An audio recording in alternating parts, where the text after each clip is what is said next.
درباسی مجاره که دن دبم ایرو لروج آوای کردستان و لنافچین ریوبری خسر دی دبستان پرورده ریوبری دست بکرم ایرو دری دبستانان جبو سالا نو یا خواندنه یعنی 2023 2024 دری دبستانان هاتن وکرن لنافچین دبن کنترل حکومت سوری دجی روژا سی و مه دوام فرمی خواندنه دست بکربو لسوری ویجوارا بیجم 4 پروگرامین جبو خواندکاران هنه 4 پروگرامین خواندنه هنه چنه پروگرام ریوبری خسره پروگرام حکومتیه پروگرام حکومت دمکی یا اپوزیسیون سوریه و پروگرام کدنجیه پروگرام حکومت انقاذیه حکومت انقاذی حکومت کدنه لادلبیه کی و اداره که جبهه النصره و اداره که یعنی حساب کن 4 پروگرام خواندنه هنه اجبر وی که گلک جاران خواندوان دحیرن یعنی نزانن لکدره کی جان پروگرامه به چه آواهی بخوینن كما جسال خواندنه لنافچه ریوبری بیجت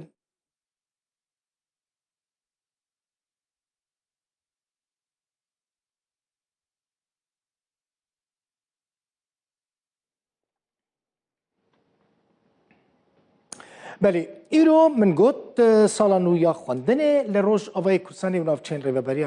خسر دست بکر ایرو امی بحثا مجوره لای ویدیو لک آمده کرید دوی ویدیو لیده هونه ببینن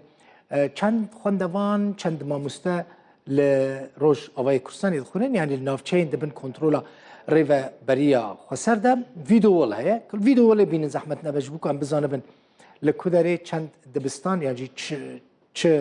چه خواندوان چند خواندوان هنه بله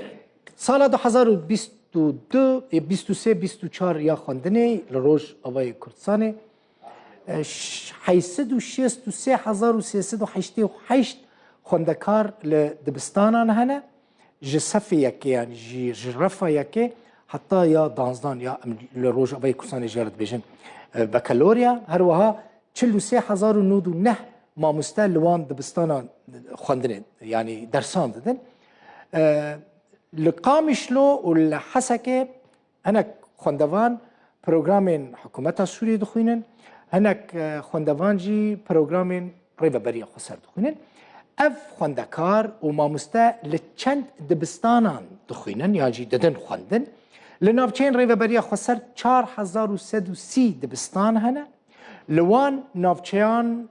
جبر شر و توپاران عالی جدا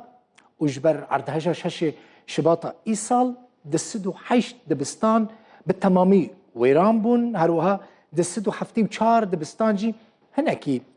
جوان دبستان ده دما اردهجا دا زیان دیتن ریوبری خسر دبیجه وان ایسال 379 دبستان چاکرنه یعنی چه کرنه و دی خواندوان دکارن لوان دبستان این قاتنه چاکرن چه کرن بخوینه حکومت سوری و پرانی ولایت جهان ویجوارا بیجم اعتراف به پروگرام ریوبری خسر ناکن یعنی افجی راستی پروبلم و پرسکری که گلکی مزنه چارنویس و خواندوانان ادی دبت چه راستی جی اف مسئله یعنی پروگرام پرسکری که ریوبری خسر هول ده کو دیپلوما این خواه یعنی دبستان این خواه در و بده قبول کرن اعتراف به ورا کرن فرماندار گشتی حسده مظلوم عبدجی بری دمکه لگل خواندوان زانکوی زانیگه جوین چه کربو گوتبو عالی کی دنیا کار ما او گو ام دیپلوماین خواه به دنیای بدم قبول کرن سه زانیگه لروج آوای کردستانی هنه نه سه هنه برای 4 زانیگه هبون برای یک لعفرین هبو لپشتی 2018 که عفرین هات داگیر کرن جالی ترکیه و چکداران و ادی او زانیگه ها عفرین نما نه کی جان زانیگه لروج آوای کردستانی هنه دبن کنترل ریوبری خسر دنه یعنی ریوبری خسر وان اداره دکه زانیگه ها هری مزن زانیگه ها قامشلویه جرات بیشن زانیگه ها روج آوای یعنی ناوی زانیگه ها کل قامشلوه ناوی به زانیگه ها روج آوای زانیگه ها کدنجی هنه هیا زانیگه ها کوبانیه او جیل کوبانیه او زانیگه ها شرق هیا زانیگه ها شرق جی لباجار رقایه ریوبری خسر وان زانیگه هان بریو ده به هجماره که مزن ج خوندکارین روج آوای کردستانی و نافچین ریوبری خسر لوان زانینگهان دخوینن لی پرسکریک اوه کو دیپلومای وان زانینگهان لدروا نای قبول کرن ایجار ریو بریا خسر دخوازه اف دیپلوما لدروا ورن خوندن قاعد شو زانینگها روج آوا من دید یعنی القامشلو چه خوشه یعنی الوی داره حتی زانینگه خوندکار به کردی داغتن کردی وانجی براستی گلکی خوشه